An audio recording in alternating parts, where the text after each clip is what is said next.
Class 9 के NCERT का संख्या पद्धति में का प्रश्नावली 1.6 में क्या दिया है। पहला कि ज्ञात कीजिए, क्या ज्ञात करना है, 64 के घात पे 1/2।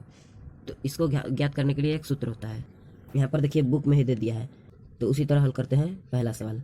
अब यहाँ पर एक सवाल दिया है पहला, 64 के घाते 1/2। तो इसको हम ऐसे भी लिख सकते हैं, सूत्र मैंने दिखाया था। तो क्या हो जाएगा, रूट में 64 और 64 के घाते ये ऊपर वाला है यानी कि 1, और जो ये 2 है यानी कि नीचे वाली संख्या वो कहाँ लग जाएगी, यहाँ पर। यानी कि 2 के घात का ये मूल है, तो 2 के घात है इसलिए इसको क्या कहेंगे, वर्गमूल। तो 64 के घाते 1 रहेगा तो 64 ही आ जाएगा। तो इसको क्या लिख देंगे, रूट में 64। यहाँ पर 2 रहेगा तो इसको लिखने की जरूरत नहीं है, पहले से ही रूट रहता है इसका ही।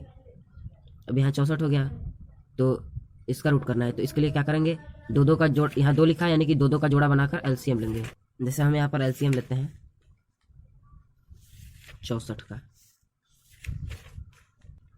यहाँ पर क्या हो जाएगा 64। ये कितने से कटेगा, पहले 2 से, क्या आ जाएगा 32। फिर 2 से कटेगा, क्या आ जाएगा 16। अब 16 किससे कटेगा, ये भी 2 से कटेगा, 8 आ जाएगा। फिर 2 से कटेगा, 4 आ जाएगा। फिर 2 से 2, फिर 2 से 1। अब इसमें 2 का जोड़ा बनाना था, तो यहाँ पर 2 का जोड़ा, फिर यहाँ पर 2 का जोड़ा, फिर यहाँ पर 2 का जोड़ा। अब इन सबको एक एक संख्या करके लिख देंगे। यहाँ पर 2 का जोड़ा इसलिए 2, फिर यहाँ पर 2 का जोड़ा इसलिए 2, फिर यहाँ पर 2 का जोड़ा इसलिए 2। तो 2 × 2 = 4, 4 × 2 = 8। यानी कि जब 2 का गुणा 2 से होगा 4, 4 का गुणा 2 से 8। तो इसका उत्तर क्या जाएगा, 8। तो अब यहाँ पर क्या लिख देंगे, इसके बराबर 8। ये क्या हो गया, आंसर। अगला सवाल देखते हैं, क्या दिया है, 32 के घाते 1/5। इसको हल करते हैं। अब ये 32 के घाते 1/5 हो गया, तो सबसे पहले क्या करेंगे, 32 को रूट में लिख दीजिए, और ऊपर वाली संख्या जो है वो यहाँ हो जाएगा और नीचे वाली संख्या यहाँ पर। तो अब ये कैसा मूल है, 5 के घात का ये मूल है। तो यानी जब भी इसका एलसीएम लेंगे तो इसमें 5 का जोड़ा बनाएंगे। तो यहाँ 1 है, 32 के घाते 1, तो क्या हो जाएगा 32 हो जाएगा। यहाँ पर 5 के घात का मूल 32 रूट में। अब क्या होगा, इसका एलसीएम लेते हैं। यहाँ पर हमने इसका एलसीएम ले लिया है। अब इसमें क्या करेंगे, 5 का जोड़ा बनाना था, तो 1 2 3 4 और 5। तो यहाँ पर 5 ठो है यानी कि 5 का जोड़ा बन गया। तो 5 है तो उसको 5 को 1 सिर्फ लिखेंगे, तो यानी 2। इसका क्या उत्तर आ गया, 2। यहाँ पर क्या लिख देंगे, 2। क्या हो जाएगा, आंसर। अगला सवाल देखिए। अगला सवाल में दिया है 125 के घाते 1/3। तो इसको हल करते हैं। 125 के घाते 1/3, तो यानी पहले 125 को रूट में लिख देंगे। अब ऊपर वाली संख्या क्या हो जाएगी, यहाँ पर, और नीचे वाली संख्या यहाँ पर। तो 3 का मूल है यानी इसको क्या कहेंगे, घन मूल। अब 125 का एलसीएम लेंगे। यहाँ पर 125 का एलसीएम लिया है हमने, तो क्या है, 5 से पहले इसको काटें तो 25 है, फिर 5 से इसको काटें तो 5 है, फिर 5 से इसको काटें 1। 3 का जोड़ा बनाना था, तो यहाँ पर 3 अंक है, तो 3 अंक का जोड़ा बनेगा, तो क्या होगा, सिर्फ 1 अंक लिखाएगा यानी 5 इसका उत्तर। यहाँ क्या करेंगे, पहले 125 के घाते 1 था, तो यहाँ पर 3 लिख दीजिए उसी तरह। फिर क्या करेंगे 125, इसके बराबर क्या आया था, 5। 5 क्या हो गया, आंसर। अगला सवाल देखिए। दूसरा सवाल में भी दिया है उसी तरह, लेकिन पहले सवाल में सभी के ऊपर 1 था और यहाँ पर कुछ संख्याएं बदल बदल कर दी है, तो इसको भी आराम से हल कर लेंगे आप। चलिए, इसमें पहला सवाल दिया है क्या, 9 के घाते 3/2। इसको हल कीजिए, याद करने के लिए दिया है। अब इसको कैसे लिखेंगे, तो इसको भी उसी तरह लिख देंगे। रूट में पहले 9 हो गया, और नीचे वाली संख्या जो है वो यहाँ पर, और ऊपर वाली संख्या जो है वो कहाँ हो जाएगी, यहाँ पर। तो जब 9 के घात पे 3 होगा तो क्या आ जाएगा, रूट में 729, और यहाँ पर 2। अब 729 का एलसीएम लेंगे, और जोड़ा कितने कितने का बनेगा, 2 का। यहाँ पर 729 का एलसीएम हो गया है। अब क्या है, इसमें 2 का जोड़ा बनाना था, तो ये 2 का जोड़ा, फिर यहाँ, फिर यहाँ। तो यहाँ पर एक बार 3 का जोड़ा बना है, एक बार 3 का जोड़ा, एक बार, तो यानी कि 3 बार बना है।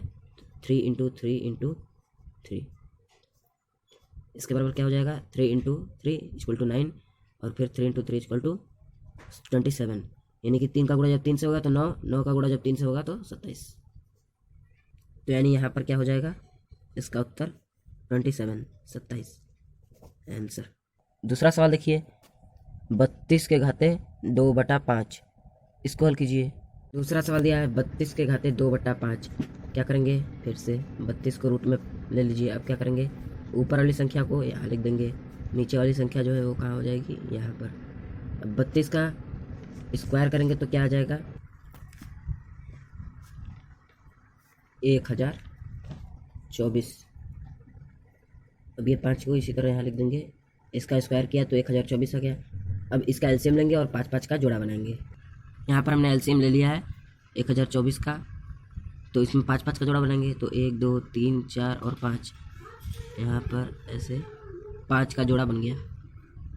अब ये 5 का जोड़ा बन गया तो इसको 5 2 है तो उसकी जगह सिर्फ 1 लिखेंगे। अब यहाँ पर भी 5 का जोड़ा बन रहा है तो 2 × 2 इसका 2 क्या हो जाएगा, 4। तो यहाँ क्या लिख देंगे कि इसका उत्तर क्या है, 4। ये क्या हो गया आंसर। तीसरा सवाल क्या दिया है, 16 के घाते 3/4। तीसरा सवाल में 16 के घाते 3/4। 16 को क्या करेंगे, रूट में लिख देंगे और ऊपर वाली संख्या को यहाँ पर, नीचे वाली संख्या को कहाँ लिखेंगे, यहाँ पर। इतना हो गया। अब क्या करेंगे, 16 का 3 बार गुणा करेंगे तो क्या आ जाएगा, 16 का घन आ जाएगा। जब 16 का 3 बार गुणा करेंगे तो क्या आ जाएगा, यानी कि 16 का 3 बार गुणा, यानी कैसे लिखेंगे, 16 × 16 यानी 16 का गुणा 16 से, फिर 16 का गुणा 16 से। जब 16 का गुणा 16 से करेंगे तो क्या आ जाएगा, 256। और जब 256 का गुणा 16 से करेंगे तो क्या आ जाएगा, 4096। तो अब यहाँ क्या लिख देंगे, 4096। यहाँ पर इसका एलसीएम हो गया है 4096 का। इसमें कितना कितना का जोड़ा बनाना था, 4 4 का।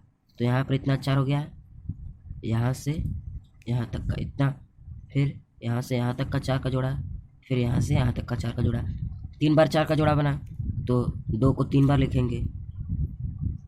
तो 2 का गुणा जब 2 से होगा 4, 4 का गुणा जब 2 से होगा 8। तो उत्तर क्या आ जाएगा, 8। यहाँ पर उत्तर में क्या लिख देंगे, 8। ये क्या हो गया आंसर। तीसरे सवाल में क्या दिया है, पहला 2 के घाते 2/3 गुणित 2 के घाते 1/5, इसको हल करने के लिए दिया है। यहाँ पर हो गया पहला सवाल। अब इसको कैसे हल करेंगे, तो इसके लिए एक सूत्र है, जब ये दोनों संख्याएं बराबर हो और घात अलग अलग हो तो क्या करते हैं, यहाँ पर देखिए पहले क्या दिया है, यहाँ पर गुणा का चिन्ह है तो क्या हो जाएगा, घात इसके जुड़ जाएंगे। तो इसके बराबर क्या लिख देंगे, 2, फिर इधर ऊपर ब्रैकेट में 2/3 प्लस 1/5। ठीक। अब क्या करेंगे, 2 को उसी तरह लिख दीजिए, फिर ऊपर घात में क्या होगा, जब इसका 3 और 5 का एलसीएम लेंगे तो क्या आ जाएगा, 15।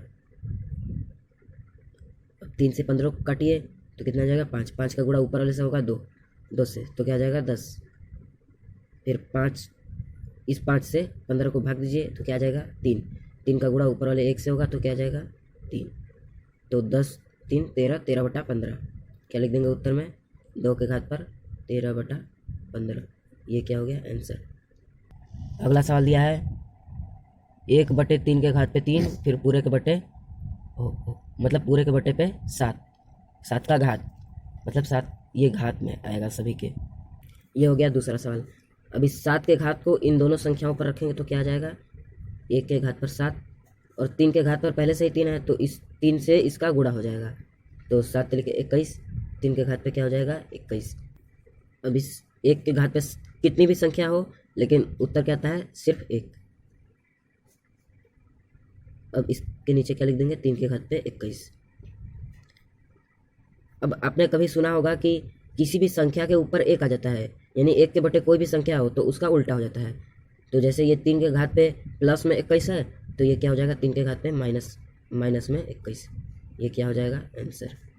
तीसरा सवाल देखिए क्या दिया है, 11 के घात पे 1/2 और 11 के घात पे 1/4, इसको हल करने के लिए दिया है। तीसरा सवाल हो गया।